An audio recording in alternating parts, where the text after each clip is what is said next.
नमस्कार, प्रणाम। मैं सुधीर शर्मा भट्ट आपके सामने एक बहुत ही ज्वलंत टॉपिक को लेकर आया हूँ आज। अयोध्या मंदिर बन रही है, भगवान राम की भव्य मूर्ति की स्थापना की जा रही है, भगवान राम का भव्य मंदिर बन रहा है भारत में। करोड़ों हिंदू सनातनी आस्था रखने वाले लोगों के लिए ये एक ऐसा वक्त है जिसके लिए 500 सालों का इंतजार किया गया। हजारों हजार लोग अपनी जान की आहुति दे चुके हैं, सैकड़ों युद्ध हो चुके हैं। आप इसको अगर जानना चाहते हैं तो 13वीं शताब्दी से छोट मोट और छोटे मोटे लड़ाइयों को आप देख सकते हैं। बाबरी मस्जिद का विध्वंस हुआ, हजारों कारसेवकों को गोली चला दी गई, हजारों कारसेवक गोली से मारे गए। और ये सारी जो घटनाएं घटी, इनके पीछे एक ही तर्क था कि सभी हिंदू जनमानस को भगवान राम, उनके इष्ट देवता भगवान राम की एक भव्य मंदिर उनके जन्म स्थान पर होनी चाहिए। ये पुरानी बात है। भगवान राम के मंदिर को तोड़ के, उनके गर्भगृह को तोड़ के बाबर के द्वारा वहाँ पे बाबरी मस्जिद बना दी गई थी। मुगल काल के दौरान ये घटना हुई थी। मुगल काल के बाद करीब 400 सालों तक छोटे मोटे जो आसपास के राजाएं होते थे, जब मुगल काल कमजोर पड़ने लगा या अपने वर्चस्व पे भी था, तो भी वहाँ के क्षत्रिय, राजपूत, यादव और कुछ ब्राह्मण राजाओं हमेशा लड़ाई करते रहे अपने इष्ट देव की मंदिर को स्थापना करने के लिए। नहीं हुआ और ये अनवरत चलती रही। भारत आजाद हुआ और बाबरी मस्जिद ढा दी गई। आरएसएस से जुड़े नाम थे और ये दो नाम जो थे ये बहुत ही सक्रिय भूमिका निभाएगा। आप लोगों को याद होगा कि रथ यात्रा निकाली गई, पूरे देश में रथ यात्रा निकाली गई। रथ यात्रा जब बिहार पहुंची तो उस पर तत्कालीन मुख्यमंत्री माननीय लालू प्रसाद यादव जी, माननीय अटल जी को गिरफ्तार कर लिया। ये गिरफ्तारी चिंगारी के तौर पर फैली और माना गया, हिंदू जनमानस ने माना कि हिंदू भावनाओं को दबाने की कोशिश की जा रही है और माननीय अटल बिहारी के माननीय लाल कृष्ण आडवाणी जी और मुरली मनोहर जोशी जी ही रियल में और सच्चे मायने में हिंदू सनातनी की रक्षा करने के लिए आगे बढ़ रहे हैं। रथ यात्रा के आड़ में चुनाव भी था और भाजपा एक बार कुछ दिनों के बाद माननीय अटल बिहारी वाजपेयी के नेतृत्व में सरकार भी बनाई। सरकार जब बनी तो उसमें उप प्रधानमंत्री का रोल मिला माननीय लाल कृष्ण आडवाणी जी को और अटल बिहारी वाजपेयी हुए भारत के प्रधानमंत्री।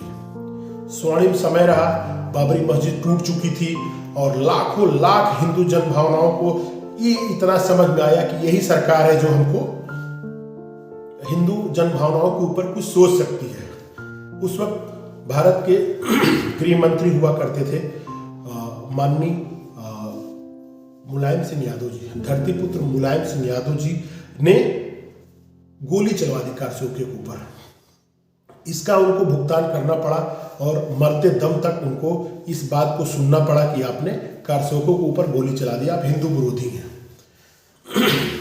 मैं आपको मूल टॉपिक से भटकाना नहीं चाहता हूं।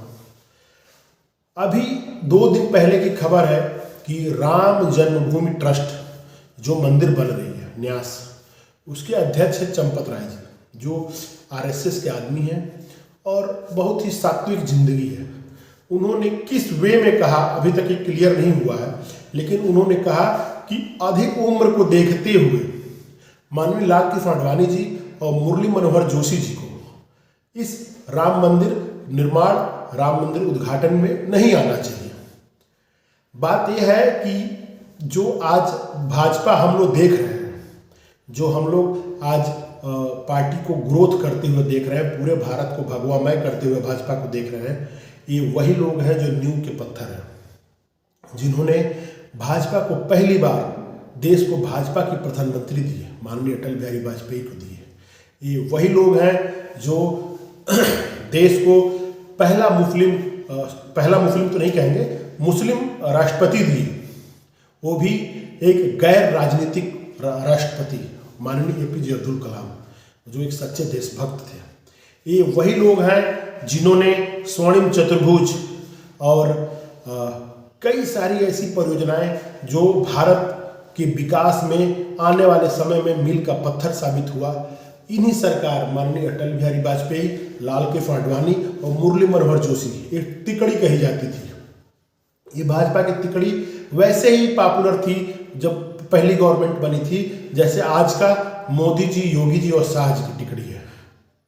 लेकिन ये क्या, राम मंदिर के मुद्दे को लेके भाजपा अपने अस्तित्व में आई और इसके लिए उन लोगों ने अथक प्रयास किया, इतना अथक प्रयास कि हर जगह हिंदू विरोधी ही सरकारें थी। उसके बावजूद इन लोगों ने रथ यात्रा निकाल के लोगों की जनभावना में जा जाके हर घर घर लोगों से मिल मिल के और अपने निस्वार्थ राजनीति के बल पे पार्टी को खड़ा किया। आज क्या है, जिस मंदिर के लिए उन लोगों ने अपना सर्वस्व त्याग दिया है, उनके ऊपर FIR लॉन्च हुए, कोर्ट केस तक हुए, उसी के स्थापना दिवस में, उसी के उद्घाटन समारोह में अब उनको बुलाया नहीं जा रहा।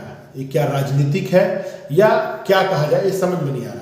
अगर हमसे कोई कहे हम कोई अच्छा काम करें और हमसे कोई कहे कि आप किसको किसको बुलाना चाहते हो, तो हम पहले अपने घर के वरिष्ठ, जो हमारे घर के, हमारे कुल के, हमारे अपने क्षेत्र के अच्छे लोग हैं, पहले मैं उनको, चाहे उनकी उम्र कुछ भी हो, मैं ये उनसे ज़रूर कहूँगा कि हम चाहते हैं, हाथ जोड़ के बोलेंगे कि हम चाहते हैं कि आप आए तो हमें बहुत खुशी होगी।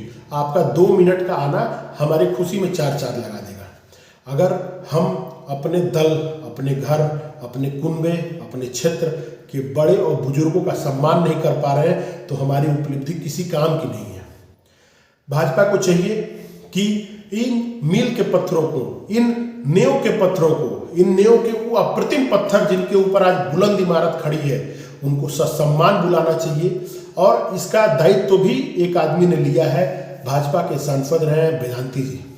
आचार्य वेदांती जी ने बोला है कि ये कैसे हो सकता है कि माननीय मुरली मनोहर जोशी जी और लाल कृष्ण आडवाणी जी ना आए, और लाल कृष्ण आडवाणी जी क्यों नहीं आएंगे, इसके पीछे कारण दिया जाए। उनको ससम्मान आना चाहिए। अगर उम्र की तकाजा है तो उनको एम्बुलेंस से लाया जाए, उनको कम से कम उनकी उन आंखों को राम मंदिर को उद्घाटन होते हुए देखना चाहिए जिसके लिए उन लोगों ने अपनी जिंदगी खपा दी। अगर वो लोग ही ना आए तो इस मंदिर के उद्घाटन की असली खुशी ही नहीं होगी। इस मंदिर के उद्घाटन की असली खुशी तब होगी जो इसके लिए अपनी जिंदगी गंवा दिए, वो हजारों हजार लोग, करोड़ों करोड़ लोग जो इससे जुड़े रहे, इस आंदोलन से जुड़े रहे, वो उद्घाटन के समय उपस्थित हो। देश के लिए गौरवान्वित क्षण होगा, भगवान राम के मंदिर का भव्य उद्घाटन हो और इस आंदोलन से जुड़े हर एक छोटे बड़े गिलहरी योगदान देने वाले आदमी को भी उपस्थित होने से ही इस खुशी में 4 चांद लगेगी। मुरली मनोहर जी ने बोला कि हम क्यों नहीं आएंगे, हम तो आएंगे, हम तो आएंगे, और इसका पूर्ण समर्थन वेदांती जी ने दिया है। अभी फिलहाल आज हमारी रिकॉर्डिंग करते वक्त इन दोनों आदमी को आमंत्रण पत्र मिल चुका है। देश के प्रधानमंत्री को, देश के गृह मंत्री को, विश्व के सब बड़े लोगों को, यहाँ तक कि आचार्य प्रमोद कृष्णम, जिन पे मैं आज सुबह बनाया था, उनको भी मिला है। कांग्रेसी नेता होने के कारण उनको भी मिला है, विपक्ष के बड़े नेताओं को मिला है, और हर गांव से, हर क्षेत्र से, हर एक एरिया से, हर बड़े छोटे सभी लोगों को आमंत्रित किया गया है। और माना जा रहा है कि अयोध्या 1000 ट्रेनें आएंगी उद्घाटन के दिन। गवर्नमेंट की भव्य तैयारी है, वो दिन भी आने वाला है, दिसंबर बीतने वाला है। 22 जनवरी को उद्घाटन है। भगवान राम के 500 सालों की प्रतीक्षा की पूर्ति होने वाली है और भगवान राम का भव्य मंदिर आप लोगों के सामने रहेगा। और हम भाजपा से एक विनती भी करेंगे, मेरा रिक्वेस्ट भी रहेगा और भाजपा के पदाधिकारियों से कि वो इस तरह की कभी स्टेटमेंट बाहर न निकालें जिससे जनभावना को आहत होगा। नींव को, ईंटों को हमेशा सम्मान दिया जाता है, न कि उनको अनदेखा किया जाता है। नींव के ईंट हमेशा सम्मान योग्य होते हैं, दिखते तो नहीं हैं लेकिन इमारत तो उन्हीं पर खड़ी होती है। यह संस्कार है और इस संस्कार को आगे बढ़ाया जाए। ना भाजपा में कोई परमानेंट रहेगा, ना किसी पार्टी में कोई परमानेंट रहेगा।